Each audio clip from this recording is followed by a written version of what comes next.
No último ano, apenas 10% dos fundos aqui no Brasil conseguiram bater o Ibovespa. Mesma coisa acontece quando a gente olha e avalia os Estados Unidos. Nos últimos 10 anos, por exemplo, praticamente o mesmo resultado. O que isso tem a ver uma coisa com a outra? Será que existe alguma relação? Por que em geral os fundos não conseguem bater esse benchmark ou talvez até mesmo o CDI, como a gente vai ver nesse vídeo hoje? Mesmo que eles tenham gestores, profissionais, analistas que avaliam dia e noite, insistentemente, de forma contínua, os investimentos e os ativos de forma profissional e bem estruturada, por que eles não conseguem bater os benchmarks? E aqueles que conseguem bater, por que ainda assim muitos investidores dos fundos perdem dinheiro ao investir naqueles mesmos fundos? Muita coisa em aberto, muitas perguntas. Vamos às respostas. Analisando aqui brevemente a questão, só mais um pouquinho dos dados em relação aos fundos de investimento, nos Estados Unidos a gente percebe que é um mercado um pouquinho mais competitivo. É um mercado que nos últimos 10 anos apresentou aí em torno de 9,9%, né, 10% dos fundos batendo aí um dos índices aí das maiores ações do país. Nos últimos 5 anos o resultado é um pouquinho melhor. Nos últimos 3 anos ele volta a ficar igual e no último ano mais recente, aparentemente os fundos conseguiram bater o benchmark. Talvez é um ano específico fora da curva. A gente sempre precisa analisar no médio e no longo prazo. Olhando para o Brasil, que nos interessa muito, a cena é um pouquinho diferente. Como a gente já viu, no último ano aqui, nós tivemos 10% dos fundos melhores do que o Brasil Large Cap, que é praticamente o Ibovespa. Nos últimos 3 anos, esse índice já melhora um pouquinho, em torno de 15%. Nos últimos 5 anos, basicamente 15% também. E nos últimos 10 anos, fica aí próximo de 20% dos fundos brasileiros estando melhores do que esse fundo Brasil Large Cap, que é basicamente o Ibovespa. Então a gente percebe que existe aqui no Brasil um pouquinho mais de oportunidade no mercado em termos de possibilidade de ser melhor do que o índice. Isso quer dizer que existe uma assimetria de informações, mas isso não quer dizer que é fácil escolher os ativos certos. Só para vocês terem noção, aqui nesse estudo da S&P junto com a Spiva, eles fornecem os dados aqui dos principais países e mercados do mundo. Então tem Canadá, México, Chile, aqui na Europa também, números muito interessantes. 10 anos, quase 8%, 5 anos, apenas quase 8% praticamente também, bateram o índice. 3 anos, menos ainda, e no último ano, 15% conseguiu bater o índice. A gente percebe que mais recente, parece que mais fundos conseguem bater, mas o ponto não é que a questão é recente, é que a gente está olhando um único ano de forma isolada, tá? E aqui tem até vários outros países e simulações, vou deixar o link aqui embaixo na descrição para quem quiser clicar e estudar um pouquinho sobre os dados e a metodologia deles. Trouxe aqui também um estudo atualizado deles para a gente ver apenas os fundos de renda fixa ao redor do mundo. Quantos deles estão batendo os índices que são os benchmarks de cada indústria de cada país? Eu não vou, obviamente, ficar aqui passando todos os países, todos os índices, mas eu vou olhar os principais para a gente entender aonde a indústria de fundos está situada em termos de batendo ou não o benchmark de cada país. Vamos começar aqui com os Estados Unidos. Basicamente, ele dá aqui o benchmark, que são esses índices aqui, e a gente avalia os fundos principalmente em termos de high yield. De novo, pensando aqui em renda fixa ao redor do mundo, principalmente olhando aqui ativos, aqui fundos underperforming, ou seja, performando pior do que o seu assigned benchmark, significa benchmark designado, né? Qual que é o índice que ele deveria bater? Principalmente olhando aqui de 1, 3 e 5 anos mais recentes. Novamente, Estados Unidos, aqui a gente tem os índices que estão os fundos que estão piores do que o índice em um ano recente, só de renda fixa, tá? Em um ano recente aqui 68%, depois 64%, depois 52%. Aí você fala, pô, é bem melhor do que o início daquele outro vídeo. Sim, é verdade. Mas ainda assim, poxa, 50% dos índices não bate o benchmark, que provavelmente é um ETF de baixíssimo custo. Interessante. Vamos ver o Brasil? Resultados já um pouquinho diferentes. Aqui o nosso benchmark que eles estão considerando é o Ambima Debentures Index, chamado de IDA, principalmente olhando aqui para títulos corporativos, né, bonds, são basicamente debentures. Então, no primeiro ano, a maioria dos fundos de investimentos que investem em debentures, eles apenas 38% conseguiram bater esse índice e no longo prazo eles foram piorando. Só 43%, depois 64%. Aqui ainda tem uma avaliação muito similar, mas aí olhando não só renda fixa, e sim basicamente ao redor do mundo, vários índices diferentes e principalmente de renda variável. Olha nos Estados Unidos, no S&P 500, né, 57% dos fundos de investimento no último ano não bateram o S&P 500. Nos últimos 3 anos, 86% dos índices não bateram o S&P 500. Poxa, aqui no Brasil é um pouco diferente, mas ainda assim é muito ruim. Você considera aqui, poxa, 89% dos fundos não batem o nosso índice aqui S&P Brasil BMI, né? Não é o índice Bovespa, mas é muito parecido. Nos últimos 3 anos, 80% não bateu o índice, perdeu para o índice. Nos últimos 5 anos, 81% também não venceu o índice. Ou seja, consistentemente, a gente percebe que, olhando assim ao redor do mundo, com raríssimas exceções aqui, ó, Oriente Médio, né? Esse aqui é Middle East, México aqui, ó, mas ainda assim não, né?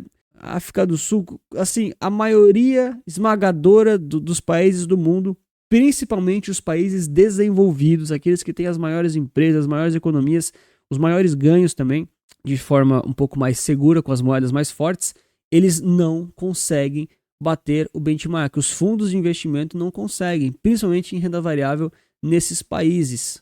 Já comenta para mim se você prefere investir em fundos de investimentos ou se você mesmo escolhe os ativos que está colocando seu dinheiro, sejam eles escolha específica das ações ou dos títulos de renda fixa, ou então investindo aí via ETFs que facilitam um pouco para você. O que acontece com os fundos de investimentos é que eles geralmente têm regulamentos e eles têm regimentos e regras que eles precisam seguir.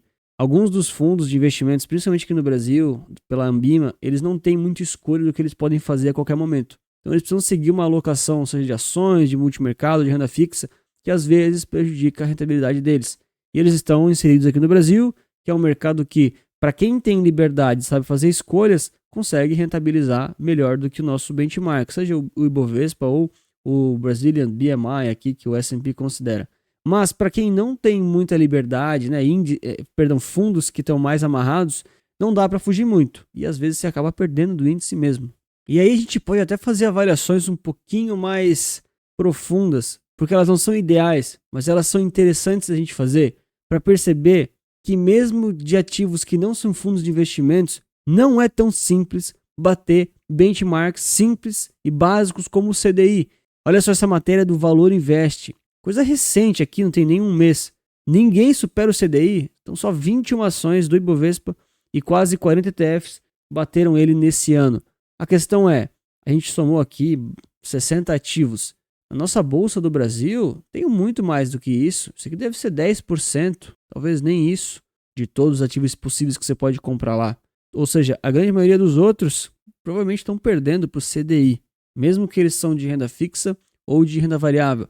Vamos olhar rapidão quais são eles. Olha os ETFs. ETFs aqui que a gente já viu que foram a maioria que conseguiram bater, né? Então, olha só, muitos ativos relacionados aqui a criptomoedas, ouro, ações estrangeiras, ações de tecnologia americanas, mais ETFs de ações americanas, REITs americanos. Ou seja, muitos ativos relacionados ao dólar conseguiram bater o CDI, pelo menos nesse ano. Mas é possível. Em relação às ações, um pouco mais pulverizado, mas aqui BRF, né, Petrobras, Itaú, então, financeiras, bastante commodity, mas ainda assim um pouco mais difícil para as ações, melhor para os ETFs. Já deixa o seu like, se inscreve para aprender novas formas de investir melhor e de forma ainda mais certa. Olha, um outro ponto que eu me incomodo bastante em relação aos fundos de investimento é que a maioria deles tem taxas de administração muito altas. Fora as taxas de performance que eu não vou nem entrar no mérito nesse vídeo porque tem muita bizarrice por aí. Mas olhando só as taxas de administração, a gente percebe que às vezes essas taxas inviabilizam o seu investimento no longo prazo e mata a sua rentabilidade. Olha só, essas aqui são as taxas médias aqui desse ano, principalmente peguei aqui as ponderadas pelo patrimônio líquido, que é uma métrica um pouquinho mais legal para a gente visualizar. Então aqui são os fundos de ações pela classificação da CVM aqui do Brasil, que tem aí basicamente 1,5% cobrado de taxa de administração por ano para você investir lá. Fundos cambiais 0,65%, fundos multimercado quase 1% e fundos de renda fixa 0,6%. Olha, 0,6% é o tipo de taxa que eu até concordo em pagar ao ano, mas não para investir em qualquer produto de renda fixa. Renda fixa poderia ser 0,10%, 0,20%, 0,30%. Já dá para economizar uma taxa aqui. E aí você fala, não, André, mas é muito pouco, é quase nada. Faz o exercício. Se você investe através de escolhas específicas ou utilizando ETFs, você consegue reduzir aqui, por exemplo, os custos e as taxas de administração da sua carteira em 0,8%, 0,9%. Não é pagar isso ao ano, é reduzir esse valor ao ano. E o que quer dizer uma redução de 0,8%, 0,9% ao ano em 10 anos, por exemplo? É praticamente 10% do seu patrimônio economizado. E você ainda está pagando a taxa dos seus outros investimentos. Essa é a economia, é o quanto você conseguiu economizar. É 10% do seu patrimônio ao longo de 10 anos, da sua vida, de todos os seus investimentos. Isso é muita coisa. Então a gente acha que não é muito, que é tranquilo, mas no longo prazo sustenta uma indústria de fundos de investimento. E está tudo certo. Eles têm produtos, eles têm profissionais, muitos deles são bons, mas nem sempre você precisa colocar todo o seu dinheiro em um produto desses, porque ele é caro. Para você, geralmente, ele é ruim. Alguns deles têm uma liquidez muito baixa, muito ruim. Você precisa ficar posicionado aí, coisa de 60 dias, 90 dias para resgatar o seu dinheiro. Não faz sentido, na minha opinião. E eu não recomendo isso aqui para ninguém, para ser bem sincero. Olha aí, seguindo aqui, mais dados para a gente ver pelo nome da estratégia dos fundos. Ainda assim, pela CVM, vou passar mais rapidinho, só para a gente avaliar. Então, ações principalmente, né? Muitas ações. Aqui a gente tem de 0,87% até 2%, quase 2,5%. São taxas de administração muito altas. Hoje em dia você consegue investir em ações aí do S&P 500, que bate a maioria dos fundos. A gente já viu nesse vídeo. O S&P bate a maioria dos fundos de investimento. Existem taxas aí para a gente investir aqui no Brasil por 0,29, se não me engano. É muito mais barato. É um décimo do custo. Olha o cambial. A gente tem 0,72, não é tão alto, mas dá para fazer mais barato se você só quer estar exposto ao dólar ou alguma outra moeda. Long and short neutro, aqui realmente muito barato, talvez seja até específico, como um fundo master. Os multimercado em geral, um pouco mais baratos, próximos aí de 1%. E aí vem os de renda fixa, realmente, é muito mais baratos e muito mais acessíveis, né? Fundos de renda fixa de investimento são alguns pouquíssimos que eu me interessaria em gastar um tempo para ver e para avaliar. Mas o de ações e de multimercado eu tenho muitas ressalvas, justamente por conta dessa questão dos altos custos das taxas de administração. Alguns têm taxas de performance indexadas por índices muito malucos, sem sentido, e você vai pagando isso ao longo do tempo, não percebe, sustenta essa indústria e provavelmente você não vai nem bater os índices que você poderia estar investindo de forma passiva, através de ETFs, através de compras específicas. Muito mais barato, muito mais fácil, muito mais simplificado e muito mais líquido. O dinheiro está na sua mão em 1, 2 dias, coisa muito mais tranquila.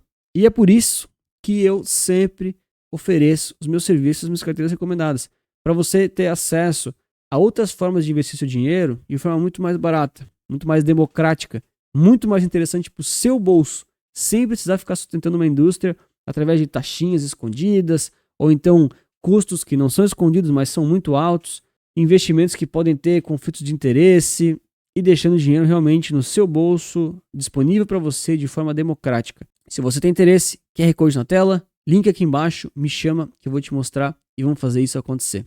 E aqui, já para a gente ir encerrando, eu trago um dado muito interessante, porque se você foi uma daquelas pessoas sortudas ou extremamente estratégicas e analíticas, que conseguiu investir num fundo de investimentos que bateu um daqueles benchmarks, tipo Ibovespa, SP500, enfim, algum do seu país. Eu trouxe aqui um estudo que é da Índia, mas que é muito similar ao dos Estados Unidos, que está aqui do lado, e que com certeza é muito similar ao do Brasil também. A gente percebe que existem aqui 3 barrinhas para cada classe de ativos. Então, a gente tem Equity Funds, que são basicamente fundos de ações, os Hybrid Funds, que são os fundos híbridos, e os fundos de dívida, geralmente de renda fixa. Cada barrinha dessas, ela representa, digamos assim, um tipo de retorno. Então, a primeira barrinha é o retorno que o investidor, em média, tem. A segunda delas é de quem investiu de forma um pouco mais sistemática e ativa, tentando se aproveitar das oscilações do curto prazo. E a terceira é de quem, enfim, daqueles fundos que simplesmente adotaram uma estratégia e ficaram seguindo. Vamos considerar que esses fundos chegaram a bater o benchmark deles. Então, esses aqui são os tops, esses são os fundos que deram certo, aqueles que a gente vai tomar como realmente modelo. Os caras cobraram caro, cobraram, mas eles bateram ali as metas, eles estão de parabéns. Agora eu pergunto para vocês o seguinte: como é que esses fundos que bateram os seus índices, que deram dinheiro, que deram retorno, que deram, por exemplo, 19% ou 12% ao ano, como é que eles tiveram esse dinheiro, mas os cotistas desses fundos não tiveram? Olha o que eu estou falando. O investidor desses fundos lucrou em média 13,8%, mas o fundo, por exemplo, rendeu 19%. Como é que isso acontece? E aí é muito simples. O investidor estava no fundo certo, mas ele estava na hora errada. Muitos investidores entram nos fundos nas horas erradas. E aí, por mais que no longo prazo o fundo até consiga ir bem, já estou pegando as exceções, né? Aqueles 10, 20% que conseguem bater o índice. Os cotistas de dentro daquele fundo quase nunca conseguem ter a mesma rentabilidade que o fundo, porque eles entram quando o fundo está caro e saem quando ele está barato. E esse cuidado a gente tem que ter. Então, se você não quer gastar tanto tempo assim escolhendo um fundo, estudando a gestora, estudando o gestor, entendendo aquela classe de ativos, querendo saber de todas as movimentações que o gestor está fazendo, será que ele não comprou uma empresa que vai quebrar, tendo seu dinheiro aí de forma um pouco mais líquida no curto prazo, eu vou te recomendar aqui o vídeo de como investir o seu dinheiro no exterior com ETFs muito baratos e muito acessíveis para você poder fazer isso e ter todas as praticidades do mundo que um fundo de investimentos não te dá, e você literalmente investir no SP500, que é aquele índice que bate esses fundos de investimentos diretos. E aqui vai uma última mensagem, né? Eu não tenho nada contra os fundos de investimentos em específico. O que eu não gosto deles é a questão da liquidez não ser prática, não estar na mão do investidor. Alguns deles têm liquidez de D+30, D+60, D+90. E isso é muito ruim, porque às vezes o investidor precisa de liquidez.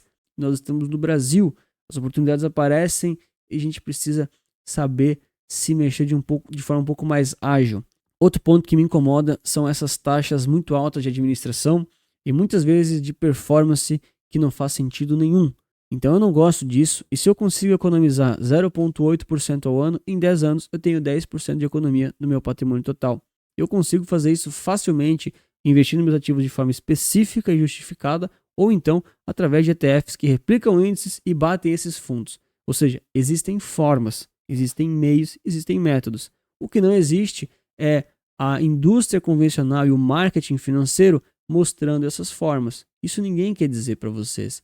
Quando você vai lá no site que compara os fundos, existem lá fundos patrocinados, está lá na primeira capa, na primeira página. Por quê? Porque eles querem aparecer para você ali primeiro, eles querem que você veja, goste do que viu e coloque seu dinheiro. Tudo certo. É um fundo, é uma indústria, muitos dos gestores são muito bons, eu só acho que é muito caro e que geralmente não compensa. Novamente, fundos são bons para alguns tipos de perfil, fundos funcionam para alguns tipos de modelo e de classes, mas no geral não é a minha preferência. Eu olho o mercado financeiro todos os dias, ofereço meu serviço de carteira recomendada e creio que tem formas muito melhores de você investir o seu dinheiro. Até porque investir seu dinheiro de forma boa e certa resulta capital.